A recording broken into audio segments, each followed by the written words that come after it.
Welcome to the Sales SOS podcast. I'm Liz Hyman, and every episode I sit down with a crew of sales experts who've been in the trenches and know exactly what works. We're here to help you take the chaos out of sales and to build your own selling machine. Let's get into it. Welcome to the Sales SOS podcast. I'm Liz Hyman, your host, and I am here with your crew, Mike Simmet, Chris Bowen, and Bryn Tillman. And today we're talking about the question that is on everybody's mind right now. I am spending a ton of money on sales. Why aren't I getting the results I need? And I think if we want to figure that out, we have to start with, what are the results you need? It's mid-January. We have all set our sales goals for the year. And we're all sitting there looking at them saying, are we going to hit those? Are we not going to hit those? And so the real question is, are those goals accurate? Can you actually do what you have set out to do? So how did we figure out, you guys, are the sales goals that the CEOs have set, are they realistic? How do you even start to figure that out? Bryn? I think we have to start with history, right? What has worked before? What hasn't worked before? Why have we not met goals before? And what do we do really, really well? And then make sure we're doing more of that. So, I'm working with a client right now where we sat down and we looked at the 2026 goals, both from the individual contributor and the team as a whole. And the first thing that I noticed is there's a ton of expectations that the activity they're asking them to do will never hit that goal. Because one person can't possibly do what's being asked of them. Is that what you're saying? Well, they've got an activity goal that is not doable. So they set a goal where their activities were misaligned. Let's say it that way. What they expected them to do on a daily basis was never going to hit, based on history and what's worked before and hasn't worked before. The expectation of what they wanted them to do, the KPIs, the activities they wanted to do daily, has never produced the numbers they're looking for today. And they didn't adjust it. They just made their goal more. So in some of the adjusting, they want more activity. But when we looked at more activity, it was more activity that didn't produce. So it was so misaligned. It was really a fun exercise, right? But when we really did this deep dive, we recognized that the expectation of result was not aligned with the expectation of daily activity they were hoping and praying their reps would do. Chris, Mike, what do you think about that? Well, I think that's certainly one place where a problem can exist, right? The other is, how did you set the goals in the first place? Was it, we had a goal of X last year, we need to grow by 20%. I'm just going to add 20% on top of everybody's number and hope that we didn't achieve last year. Maybe we'll do it this year and make up for the shortage that we had last year with that 20% bump or whatever number that is, right? Instead of looking things strategically, like what accounts have we done any white space analysis on those accounts? Do we understand where we may be able to help them do things that we currently don't? Are they spending money with a competitor in one of those spaces? That would be a great potential opportunity for us to understand, right? Why leverage them instead of us if we have that type of relationship? So I think there's lots of things that can get in the way, but I think one of the things that I've seen is a lot of times you get these goals that are passed from on high without any conversation with sales leadership. And then you're just hoping that, hey, maybe we'll get it right. And I don't think that's a particularly effective strategy. So hope is not a strategy. Yep. Just waving a magic wand and saying we're going to grow 10% or 20%. I love when the PE firm comes in and says we're going to double sales with no increase in resources, right? So not realistic, just to pick a number out of thin air. We got to start with some history. We got to understand what activity works and what doesn't. And I love this idea of white space mapping. So I don't know if everybody really understands white space mapping. It's one of my favorite things. I get really giddy and excited because it's so powerful. You have an account, you're selling them certain things.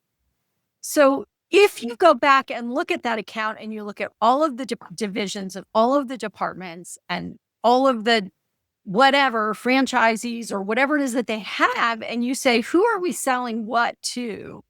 All of a sudden you start to identify a bunch of places where you can grow. And I will tell you, for those of you who are out there going, how are we going to hit our number? With a $40 million company, I can typically do white space mapping and find $5 million worth of opportunities that are being pursued. Now, you may not close those, but they're not even being thought about. Right. Right. So if you want, it's a really good place to start. With our existing customers, how much more business can we actually get? Mike, what have you got for us? I mean, everybody's kind of hit on the big ones. There's, if you lack alignment inside the business, it's going to be hard for the business to hit objectives that are established, because many times those objectives are established based on someone's perspective, maybe something they heard at a conference, or something somebody on the board said that there are other companies that there are members of boards on or seeing these kind of growth numbers, or looking at the bench. The one that I love is when people look at benchmark for your industry, and what you forget is there's a bit of a difference between each of those companies that are in those industries, both from a maturity perspective, at all levels inside the organization, a size perspective, a market perspective. It's the biggest mistake I see on this side that happens over and over again, and it gets into that whole let's bump everybody's number up by 20%, is that you think even the outlier reps that had a really, really good year now are going to grow another 20% in the next year. And yet your mean for the reps across the board, it was closer to 5%, and the outlier pulled, or the couple of outliers pulled things up. So, know your numbers, and then work your numbers. And it really is that simple, but we make it more complicated because we get really super creative, because somebody says, well, what would happen if we did this? Alignment. Bryn, what you got? Can I piggyback off your white space mapping? Because I think this is really critical, and I have some things that we do around this. So first of all, where we see the big white space mapping opportunities, missing stakeholders, right? What stakeholders inside the organization are we not having conversations with? Unaddressed use cases, right? So there are often, we came in on with one problem, but there are many other situations that we might be able to help out with that we haven't even discussed. And content gaps, which I think is a big thing for us. Like what content are, because of where I serve, content gaps are usually a big white space. If I could just quickly go through kind of what we talk about when it comes to LinkedIn and how that can help. So account and stakeholder mapping and visibility. A lot of times we will say to our champion, who else should I be talking to internally? And they don't know, so they say no one. But if we hop into LinkedIn, we can identify who all the other players are. And instead of saying to our champion, who else should I be talking to? You could say, hey, Joe Smith works over here. I'd love to get a meeting with him.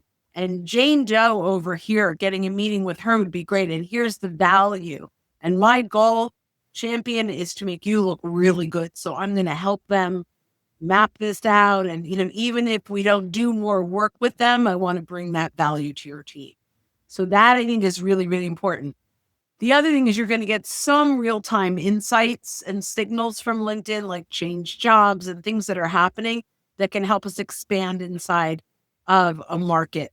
But ultimately, the most important thing, I think, is making sure we've got that multi-threading relationships. I'm not saying it right, but having, the whatever that 6.8 decision makers, that we've got relationships with them and we're connected and we're bringing value, with not always with the upsell in mind. So that's the last piece in this, is we need to detach from what that prospect or that client is worth to us. So yes, I understand that there are financial opportunities, but if we focus on the upselling, we're less likely to get the business. But if we focus on the upsolving, the business will come. So let me just jump in for a minute, because I want to kind of put some context around the stuff that we're talking about.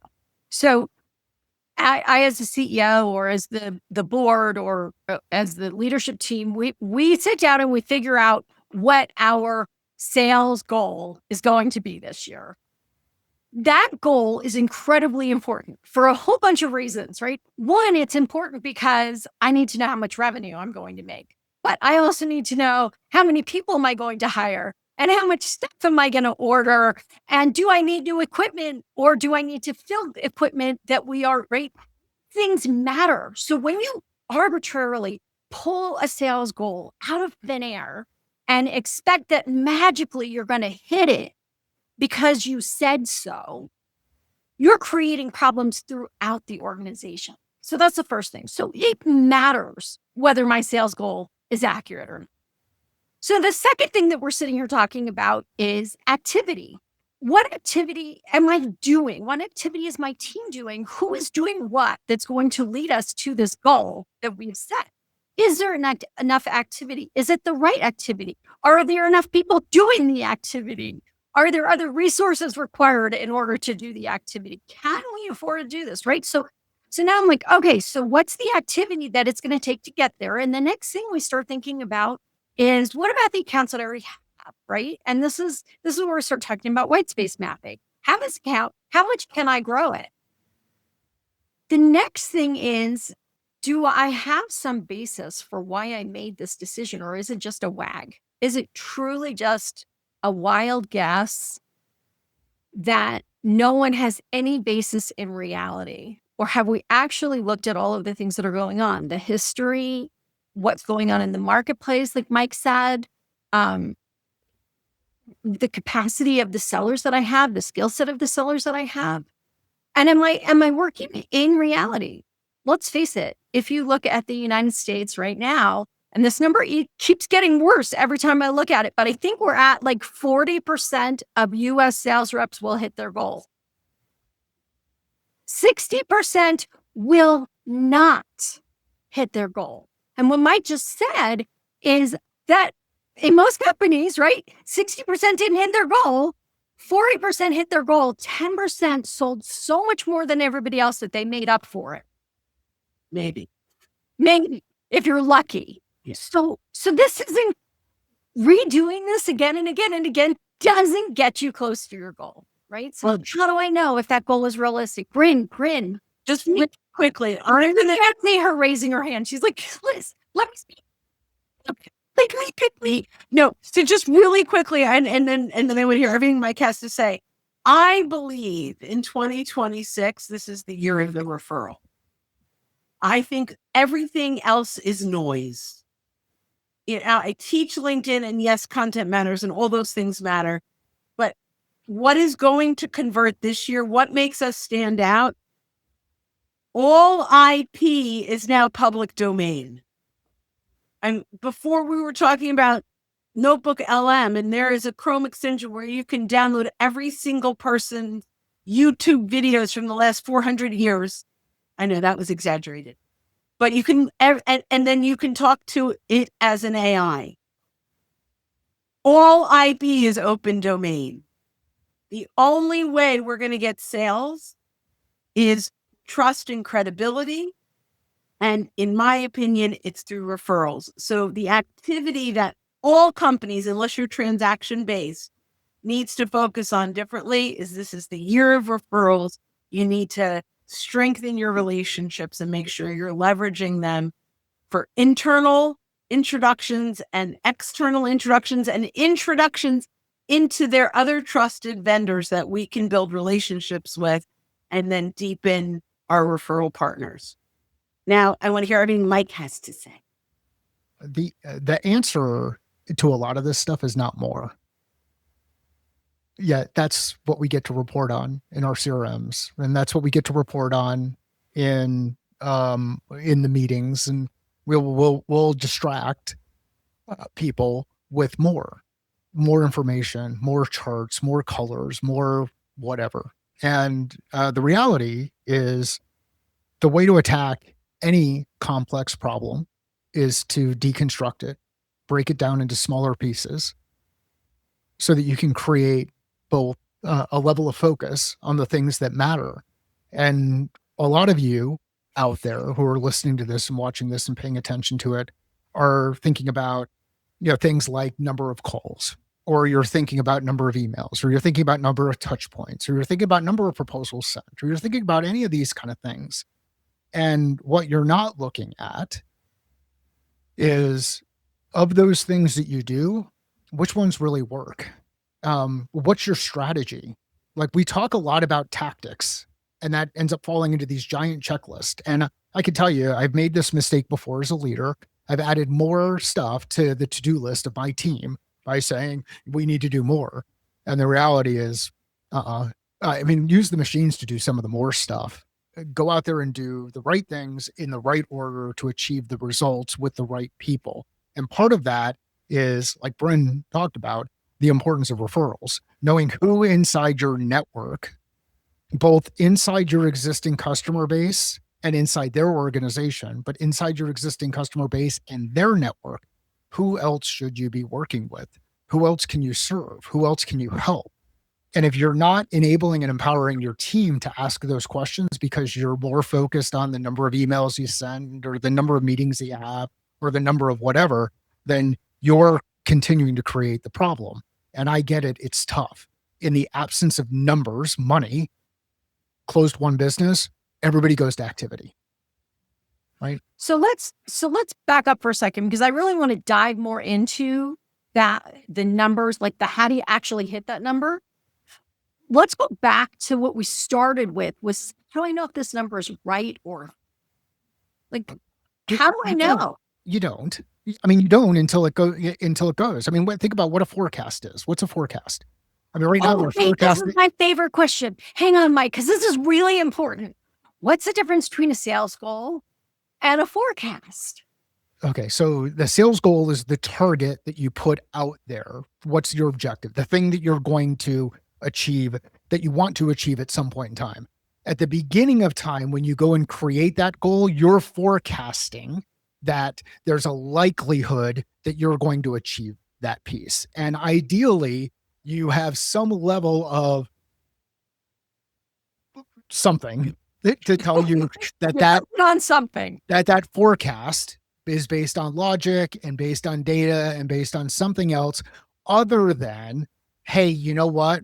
In order to fund each of the projects that we've got to do this year, we're going to need to grow our top line by this percent. So let's just go ahead and do it. And then let's split that up based on the number of reps that we have. And if the reps can't perform at that level, let's just add a couple of more headcount in here, because that's going to fix it, because we know 1 + 1 always equals 2. So there's the difference between at least from my perspective, the difference between a goal or target and the forecast. So on January 1st, your goal and your forecast are the same thing. It depends on it depends on which forecast you're looking at, though, right? So, like, Liz, I know you know this, and we go into a lot of detail with each of the clients that we work with on this. There's going to be, even though you come in at 0 on January 1st as far as the amount of sales, you don't come in 0 relative to the pipeline that you've got sitting out there, and then the probability of sale associated with that pipeline, right? So then you're doing a little bit of math in your head and on the machine and all the other things, but you're going through and you're saying, you know what, we've got this that's sitting out there. The one that I love is when you've got a rep who has a deal, a significant deal that will move the business at the end of 2025, but it leaks into the following year. And now you just add that number on top of their target for the year because it leaked in the next year. Like, excuse me, I won't curse. Are we kidding ourselves? We all see it and we know that it happens. So yes, on that first day, or when you put your planning together in September, October, you're forecasting a sales goal or a sales target, which is separate from the forecast that is that a lot of people will be looking at relative to what's sitting inside their CRM relative to total pipeline and probability of sale associated with it. That might be too nuanced or detailed. But No. It's perfect. So, hang on one second, Brad. So what's really important that Mike said, I mean, it was all important, but what's really important is that if our CRM is up to date, if we are all using the same language, and if everything is accurate, and the sales reps are just arbitrarily throwing stuff in wherever they feel like it, you actually can look at your CRM and figure out, if you have a 9-month sales cycle, whether or not you are positioned to be where you need to be 9 months from now. And that means in February, you will be able to look and see if you are positioned to be where you need to be in November, right? So that CRM that is so much noise and garbage and unreliable is taking away your ability to predict. And until it becomes accurate and a common language, that forecasting is no different than the wag you made when you said we're going to add 10% to everybody's goal this year. What were you going to say? Well, go ahead, Mike, finish and then so just one more piece on it. So as a sales leader or a business owner, whichever one you are, who's out there listening to this, or as someone who influences them because you've got their direct access to them, ask them how many products or services you explored last year that you had all the intent to purchase, but ultimately decided not to, for whatever reason. And ask yourself, what do you have on the horizon for what you're going to do next year that you have all the intention and you've set aside budget for, but at some point in time, you're going to go ahead and delay the decision because your number's not coming together. And then think about how that compounds across the market that you're working with. So it's not just like not only do you have your data relative to what your customers are doing inside your CRM, if you work with Liz and get things lined up properly, but you also have your data relative to the decisions you make as an executive team. And when you map both of those together based on what you're seeing in the economic environment, you can then start to say, here's where our additional risk is as an organization. But most of you won't. And the reason why you won't is because it's so much easier to just put a bunch of numbers on a slide and say, we grew by this percent or we grew by that percent, and hope. So anyway. Sorry.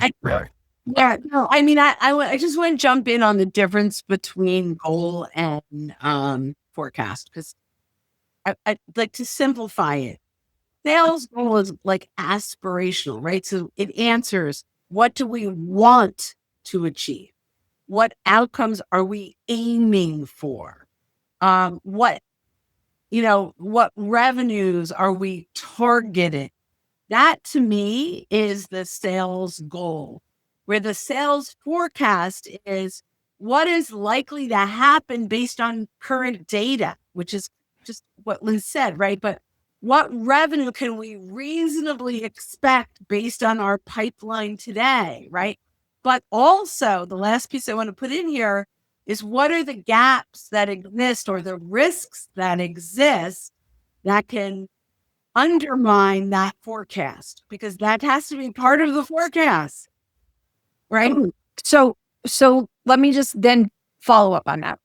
What we need to know, again, going back to the data, if 50% of American sales leaders are not confident about their forecast, that means 50% of American CEOs are not confident about their forecast.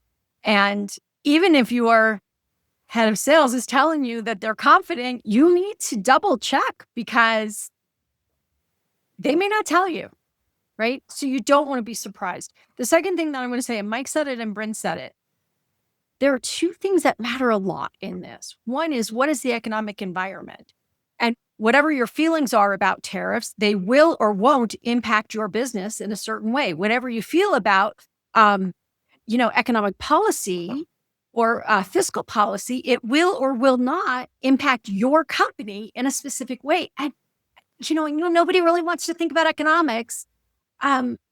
It's important. It's important because it will help you make judgments. Now, we can never predict COVID or something like that, but we can look around at the economic factors, the economic environment that we're in, and make some decisions. And I think that the other piece of this is the markets. The market that bought the most from you this year may not be the market that buys the most from you next year. What's going on in the different markets that you're selling to? What's going on in hospitals versus what's going on in tech? What's going on, in whatever the different environment is, whatever the different market is, that vertical is facing a different set of pressures. And it's really important. Go, Mike. Yeah, when you look at this too, there's a couple of ways to look at numbers. I mean, there's this whole lies, damn lies, and statistics, right? So, but when you look at numbers, okay, don't say nasty things about me because I'm a statistician. That just isn't nice, Mike. We haven't even gotten into the nasty yet. So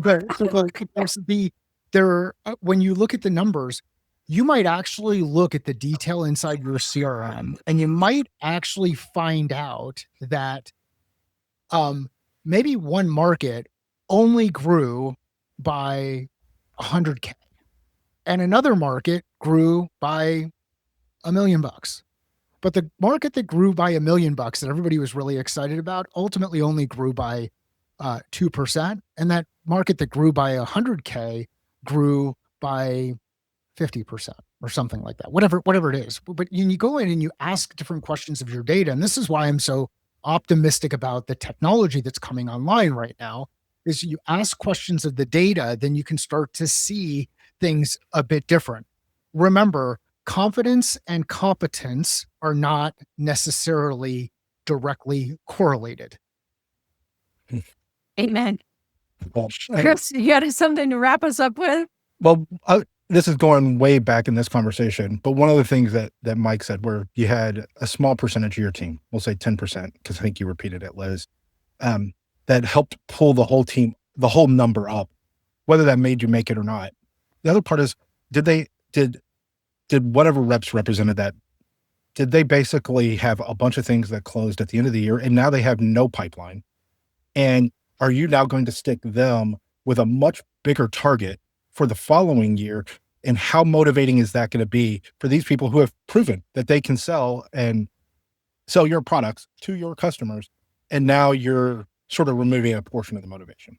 I just have to say something though, because those deals that closed at the end of the year that you didn't expect to close at the end of the year, because you gave them a discount, which means I hope not. I pray not.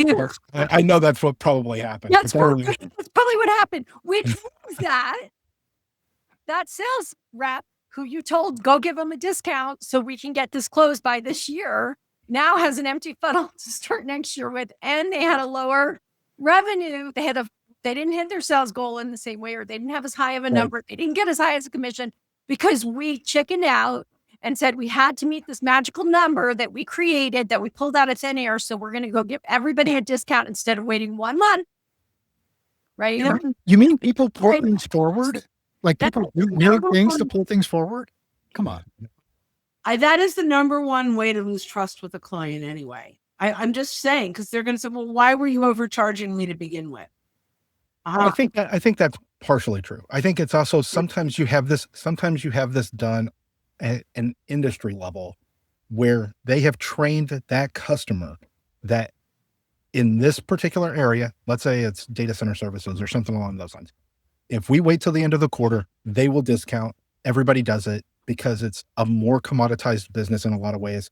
And we know we're going to get our best pricing then. So even if they tell us at the beginning of December that this is the best pricing that they're going to give us, we're going to hold out till New Year's Eve and see if they're going to cut it even more. Because we've trained them to look for that, right? We trained them to not trust us. Yeah. I mean, it's horrible. But that's what I'm saying. Like, I understand, like, we gotta make numbers, we gotta do whatever. I don't agree with this.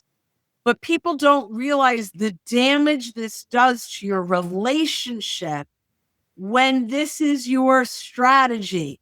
Yep. Forever, they will never trust your price. Yep. No, it's absolutely true. Agreed. And I could give you story after story about that. Okay. So how do I know if let's wrap this up. How do I know if my number is real or not? Is there anything backing it up other than an arbitrary increase? Do you have anything to back it up? Does the market information back that up? Does your history back that up? Does the activity that your team is capable of doing back that up? Does the economy back that up? Like, where did you get the number? And is there any data that actually supports the number that you just came up with? That's how you know if your sales goals are real. And if you're not sure, any one of us would be happy to get on the phone with you and help you look at it. I mean, I would do that anytime with anybody. Let's talk it through and figure out whether or not there's something there. So look at the math. It's math. It's math. All right. If you want to talk more about this topic and you really want to understand how you're going to hit that goal, join us in our next episode where we're going to talk about what does it take to hit your sales goal. So thanks for joining us today. That's it for this episode of the Sales SOS podcast. Thanks to our crew for their insights and honest input. If you enjoyed this, don't miss an episode. Sign up where you listen to podcasts. And if you've got questions or topics you want us to tackle, join us live on LinkedIn the second Friday of every month, or drop your questions on YouTube or LinkedIn. Until next time, go build your selling machine.